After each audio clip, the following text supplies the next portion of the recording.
Hello everybody, this is Shotgun to 1000 reporting for duty, welcoming you back to more Pokemon Let's Go Eevee.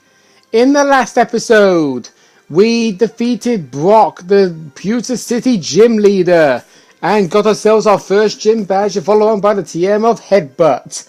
This time, excuse me, yeah, we're going to be leaving Pewter City.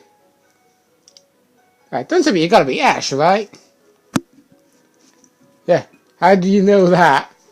Because you look just like my Gram said. I'm Blue. I heard from my Grams that 2 new kids set off from Pallet Town to become trainers. Just like I did once. So I came to check you out. I was thinking you might want some advice on how to beat the gym for an expert like myself. But it looks like I showed up too late, huh? Seems you're not too shabby yourself, so I guess you've earned a reward, newbie. Yeah, after beating the Pewter Gym, Blue shows up and gives us 5 Great Balls. He calls himself an expert, but honestly, he's an expert. Gosh, I got a croaky throat today, jeez. There you go, I think that's better now, okay? But yeah, Blue is definitely an expert in something. An expert in winding people up. But yeah, something I should have really shown in Pewter City was this over here. If we talk to this lady... Psst, do you know what I'm doing? No. I'm spraying lure around to get wild Pokemon to come visit my flower beds. Do you know what I'm doing? I'm spraying Repel to keep wild Pokemon out of my flower beds. Yeah. These 2 guys are basically teaching us the difference between a lure that we received in Viridian Forest and a Repel. Repels least likely give us the opportunity to encounter wild Pokemon, whereas lures increase. And this guy over here, he was actually blocking the way for us into Route 3. We were not allowed to enter this route until we beat Brock, the city gym leader. So, yeah. But hey, we got a coach trainer over there. That's a new style of Pokemon trainer, that. 3 Pokeballs down here. And we got a Laster battle. No, I didn't look at you. I walked past you. There's a difference. There is actually something I find very strange about the last trainer here. Now, I actually did research on the last trainer when I first started playing Pokemon Let's Go Pikachu and Let's Go Eevee. And that is, they say that the last trainers are the exact opposite trainer of the youngsters. And you can tell, if a last trainer is the opposite of a youngster trainer, then shouldn't the last look more younger than what she looks like now? That's what I like to question. Because the youngsters, they are your average Pokemon trainers that you occasionally battle. And in some games, they look like they're age 10. But in other games, they look like they're age 7. But the last trainer, she looks like she's aged between 13 and 18. And how can you tell? Because people who are aged 13 or 18 are always known to be taller than a 10-year-old. And our character is known to be 10 years old, and we are a lot smaller than this last girl than you think. Compared to the youngster over here, who is smaller than us. So this youngster looks like he's age 5, whereas we are age 10, and the last trainer, the exact opposite of the youngster, looks nothing like the exact opposite of a youngster, because she's supposed to be 5 years old herself. But she looks more like she's 13. Anyway, going to this coach trainer. Coach trainers will always show a text box above their head indicating that you can tackle them anytime you want. Honestly. Sorry, I'm going to have to do this.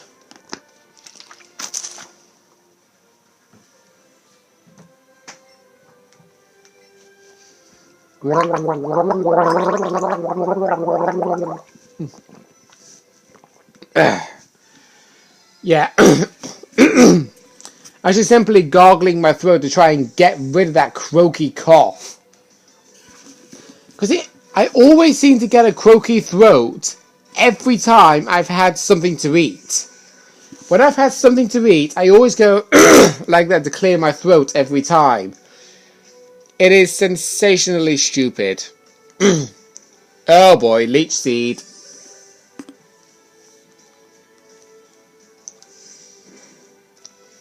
Actually, I realized something I probably should have done. Because on Route 3, as well as the next route along, you can actually get a rare spawn encounter. And it's actually the second... Actually, no, you can get 2.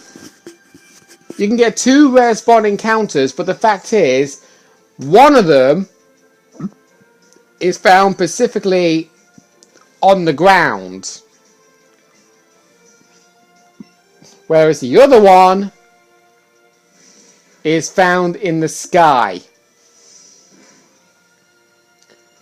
God, this Bulbasaur is really being a nuisance to knock out.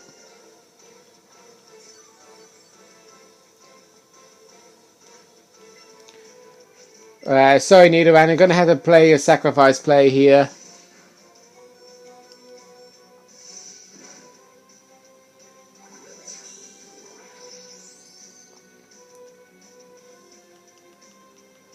Yeah, so that way we can get rid of the leech seed. And then... Oh, it was like... I didn't realise Evelyn was weakened, frick! Alright, we'll use Headbutt on Evelyn, since it's going to be Stab. Because Stab moves, basically, a Stab move, what that means is, you're using a move that has an increased power because it is the same type as the user who's using the move. Hey, I actually got a revive for our trouble. We could use that to revive Nidoran, but obviously I just want to run to a nearby Pokemon Center and just heal them up properly that way. There's nothing wrong with that.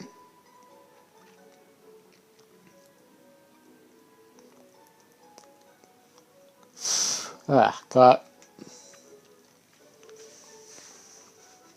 Actually, something I probably should have showed in Pewter City. You notice the height of Onyx when we saw him in the Pokemon battle against Brock? Well, I'm not too sure if the house is here, but there is a house I want to go in. And I think it's this one. You see his height? Oh. Okay, it's not this house. It actually might not be in this town now I think about it. Is it in this town or is it in the next town we're going to be coming to?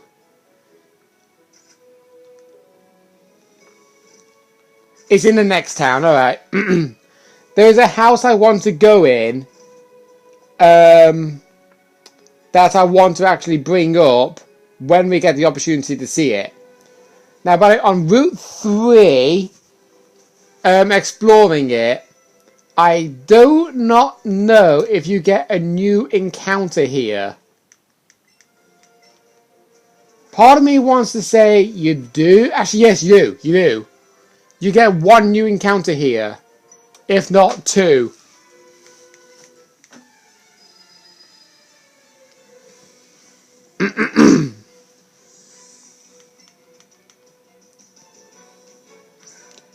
Oh, you're using a Spearow, I see. Okay.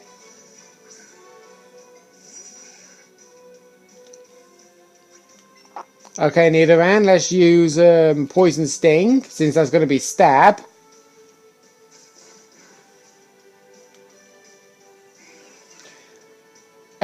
So yeah, like I was saying, Stab is basically a move that has an increased in power when the type move is exactly the same as the type Pokemon. So like say, with Evelyn, the Eevee, using Headbutt. Headbutt is a normal type move. Eevee is a normal type Pokemon. Headbutt is 70 base power being stabbed to make it do even more power because it's the same type as the Pokemon using it. And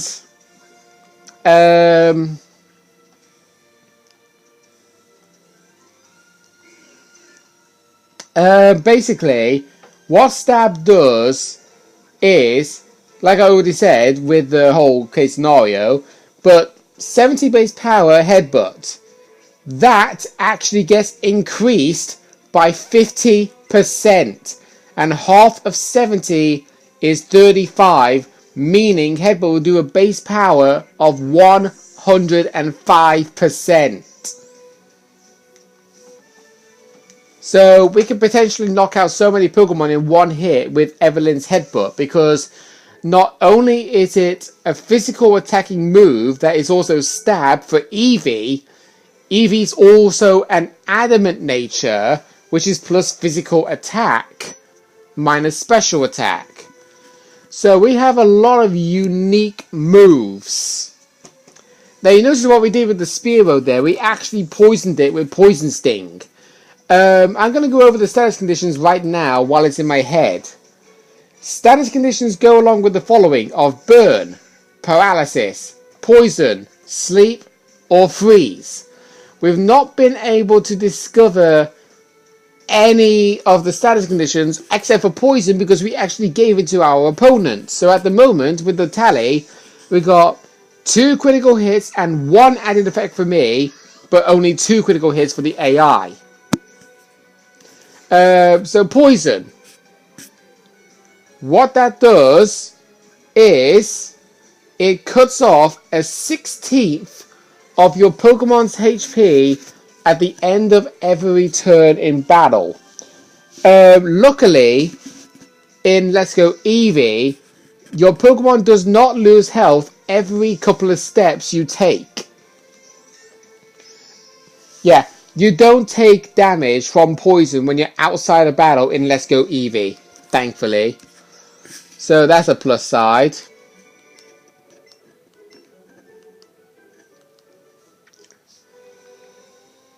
But that's what poison does. It cuts off a 1/16 of your health every turn. But there's another condition that's known to be poison, but it's called badly poison. Badly poison is another case mechanic of like regular poison, but the longer the Pokemon stays poisoned, the more HP he loses every time. So it's like it becomes a 1/16, then it becomes an 1/8, then it becomes a quarter, then it becomes a half, then it becomes a third, and so on. Well, basically a half is more than... Oh! Rare spawn! Rare spawn! This is the rare spawn in Route 3! Charmander! And what's actually even more unique about this, Charmander is actually going to be a member for my team. He really is. So what we're going to do here, we're going to throw a Raspberry. And we're also going to change to the Great Ball. And and catch it.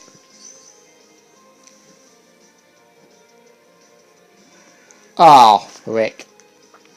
We use another raspberry. But yeah. Oh my god. That literally right through him! Oh my god. You see what I hate? You see why I hate the whole, you're not gonna catch me, I'm gonna let the ball bounce off my face. You can see why it is annoying. Right. Obviously, I would like give a list of the nickname I'm going to be giving my Pokemon, but at the moment, I'm still thinking of a right nickname. But actually, do you know what? I think I have an idea. Nidoran. Hopefully there's enough space for you to call you this.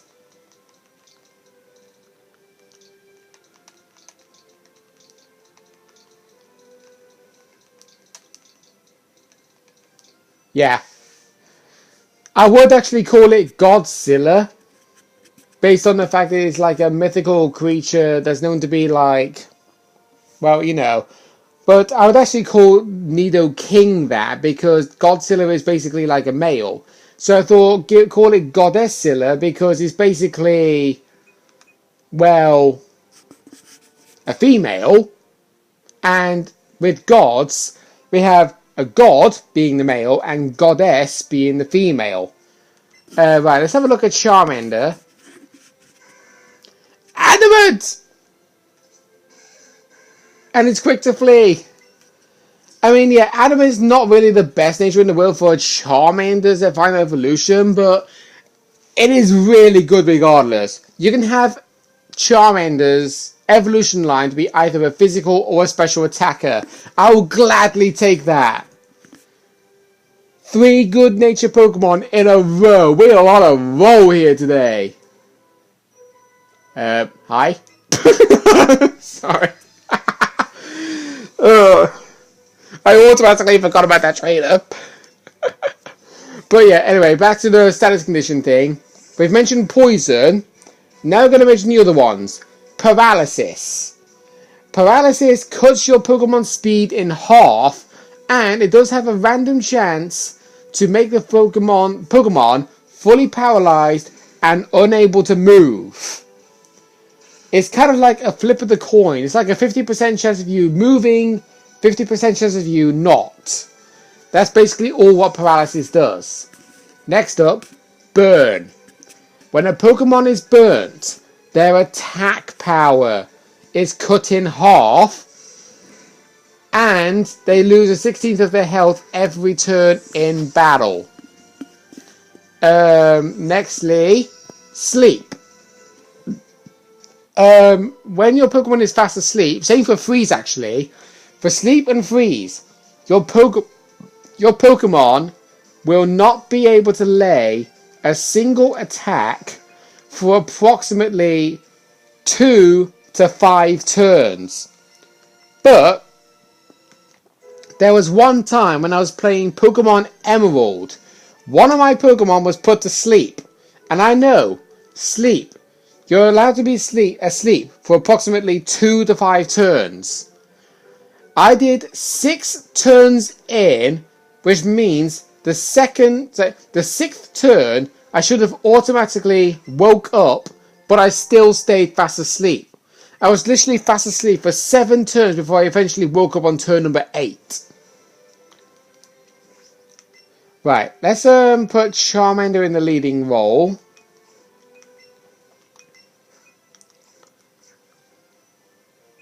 Because obviously, yeah, you do actually get given a free Charmander, Bulbasaur, as well as, you know, Squirtle or whatever, but that's not till, like, later on.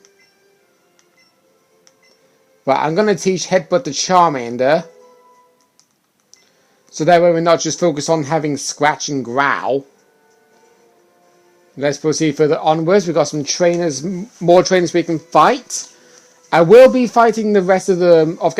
I was actually thinking of getting a catch combo of a certain Pokemon off camera, so I could then increase the likelihood of actually getting that Charmander.